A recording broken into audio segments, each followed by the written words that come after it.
दोस्तों, ये है पोको का नया स्मार्टफोन पोको C3। वैसे ये रेडमी 9 ही है बिना फिंगरप्रिंट सेंसर के। और ये जो पोको C3 है, इसका जो बेस वेरिएंट है, ये शुरू होता है 3GB 32GB से, जिसके कारण जो प्राइसिंग है ये और भी कम हो जाता है। C3 का प्राइसिंग है 7,499 रुपीज़। ये फ्लिपकार्ट पर अवेलेबल होगा और बिग बिलियन डेज़ के दौरान आपको एडिशनल डिस्काउंट्स भी मिलने वाला है, जिससे जो प्राइसिंग है ये और भी कम होने वाला है। तो चलिए मैं आपको इसकी अनबॉक्सिंग करके बताता हूँ और फिर ये जो हैंडसेट है इसके परफॉर्मेंस के बारे में बताने वाला हूँ, और फिर ये भी बताऊँगा कि क्या आपको रेडमी 9 खरीदना चाहिए या फिर ये पोको C3 के लिए जाना चाहिए। वैसे लॉजिकली दोनों एक ही कंपनी है, तो देखते रहिए।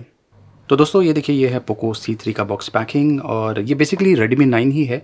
कीमत इसका काफ़ी कम है, 7,499 रुपीज़ अगर आप इसे रेडमी 9 के साथ में कंपैरिजन करें तो। लेकिन 3GB रैम के साथ में आता है, जो बेस वेरिएंट है वो 3GB रैम है। की स्पेसिफिकेशंस बॉक्स के पीछे दिया हुआ है, बेसिकली वही सेम स्पेसिफिकेशंस है जो रेडमी 9 पर दिया हुआ है। इस बॉक्स को मैं खोल देता हूँ और दोस्तों मैं आपको फिर से बता देना चाहता हूँ कि ये जो पोको C3 स्मार्टफोन है, जो कि हूबहू रेडमी 9 की तरह ही दिखता है, लेकिन इस पर फिंगरप्रिंट सेंसर नहीं दिया हुआ है, लेकिन प्राइसिंग बहुत ही बढ़िया है। तो चलिए देखते हैं कि इसके अलावा बॉक्स में हमें क्या क्या मिलता है। ये है सिम ट्रे, इजेक्टर पिन और यहाँ पर एक यूज़र मैनुअल दिया हुआ है। यहाँ पर सिलिकॉन केस नहीं दिया हुआ है, कोई भी केस नहीं है। USB to micro USB data cable यहाँ पर दिया हुआ है। और ये जो आखिरी चीज़ रह गई है, ये है 5 वोल्ट 2 एम्प का चार्जर, मतलब कि 10 वाट का चार्जर बॉक्स के अंदर दिया हुआ है। तो ये देखिए, इस प्रकार का दिखता है ये हैंडसेट। यहाँ पर पोको लिखा हुआ है। ये ट्रिपल कैमरा सेटअप के साथ में आता है। जो कैमरा का मॉड्यूल है थोड़ा सा बाहर की तरफ है, जो बम्प है थोड़ा सा बाहर की तरफ है। वैसे तो इसका जो डिज़ाइन है हूबहू रेडमी 9 की तरह है, लेकिन यहाँ पर ये लाइन टेक्सचर दिया हुआ है, जो कि इसे एक अलग प्रकार का लुक एंड फील देता है। इसकी जो बॉडी है ये प्लास्टिक पॉलीकार्बोनेट मटेरियल से बनी हुई है। एक्साइटिंग कलर ऑप्शंस में अवेलेबल है। यहाँ पर माइक्रो USB पोर्ट दिया हुआ है और ये देखिए जो सिम ट्रे है इसे मैंने इजेक्ट कर लिया है। ट्रिपल स्लॉट्स के साथ में आता है।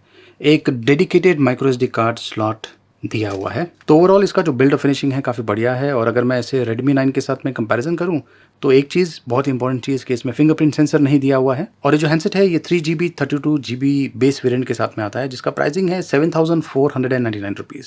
इसे आप एक तरह से बजट फ्रेंडली स्मार्टफोन कह सकते हैं। वैसे ये फ्लिपकार्ट के बिग बिलियन डेज के दौरान अवेलेबल होगा और उस दौरान आपको SBI क्रेडिट या डेबिट कार्ड के ऊपर भी 10% डिस्काउंट मिलने वाला है। वो एडिशनल डिस्काउंट है, मतलब कि आपको बहुत ही बढ़िया प्राइसिंग में ये स्मार्टफोन मिल सकता है अगर आप इसे खरीदने का सोच रहे हैं तो। चलिए अब मैं आपको इसके स्पेसिफिकेशंस और परफॉर्मेंस के बारे में बताता हूँ। इस हैंडसेट का जो स्क्रीन है ये 6.53 इंचेस का है। HD+ रेजोल्यूशन के साथ में आता है। इस पर नॉर्मल किस्म का डिस्प्ले है। 3GB 32GB या फिर 4GB 64GB वेरिएंट्स में अवेलेबल होगा। जो माइक्रो SD कार्ड स्लॉट इसमें दिया हुआ है उसमें आप तकरीबन 512GB तक का माइक्रो SD कार्ड का उपयोग कर पाएंगे। P2I स्प्लैश रेजिस्टेंट कोटिंग के साथ में आता है। ये MIUI 12 रन कर रहा है फॉर पोको, जो Android 10 बेस्ड है। ये आपको बहुत ही क्लीन UI एक्सपीरियंस देने वाला है। कैमरा की अगर बात करें तो रियर साइड पर ट्रिपल AI कैमरा दिया हुआ है। 13 मेगापिक्सल का प्राइमरी कैमरा, 2 मेगापिक्सल मैक्रो और 2 मेगापिक्सल डेप्थ। और जो फ्रंट कैमरा है वो 5 मेगापिक्सल का है। ये कुछ सैम्पल्स है जो मैंने इसी स्मार्टफोन के साथ में शूट किया हुआ है। इससे आपको आइडिया मिल गया होगा कि जो कैमरा क्वालिटी है काफ़ी बढ़िया है। डे लाइट शॉट्स बढ़िया आ जाते हैं और जो लो लाइट शॉट्स है, खास करके जो नाइट शॉट्स है, वो एक तरह से एवरेज किस्म के हैं। तो सोशल मीडिया पर शेयर करने के लिए जो फोटोज़ है काफ़ी बढ़िया है। डे लाइट के लिए तो बहुत ही बढ़िया है। इसमें MediaTek Helio G35 octa core processor का उपयोग किया गया है। अब ये कितना पावरफुल है मैं आपको ये जो फ्री फायर गेम है ये खेल के बताता हूँ। ये देखिए, फ्री फायर गेम मैंने शुरू कर दिया है और जो गेम है काफ़ी स्मूथली चल रहा है, पावरफुल है और आप कुछ हद तक इस पर गेम्स भी खेल पाएंगे। वैसे नॉर्मल यूसेज के लिए ये जो चिपसेट है काफ़ी बढ़िया रहेगा। इसमें 5000 mAh की बैटरी है और साथ में बॉक्स में 10 वाट का चार्जर दिया हुआ है। ये जो 5000 mAh की बैटरी है आपको बढ़िया बैटरी लाइफ दे देगी और 10 वाट का जो चार्जर है उससे आपको समय लगने वाला है चार्ज करने के लिए। तो अब सवाल ये आता है कि क्या आपको पोको C3 के लिए जाना चाहिए या फिर रेडमी 9 के लिए जाना चाहिए। अगर आपने ऑलरेडी रेडमी 9 खरीदा हुआ है तो कोई सेंस नहीं बनता है, लेकिन अगर आप रेडमी 9 खरीदने का सोच रहे हैं तो आपको पोको C3 का भी ऑप्शन मिल जाता है।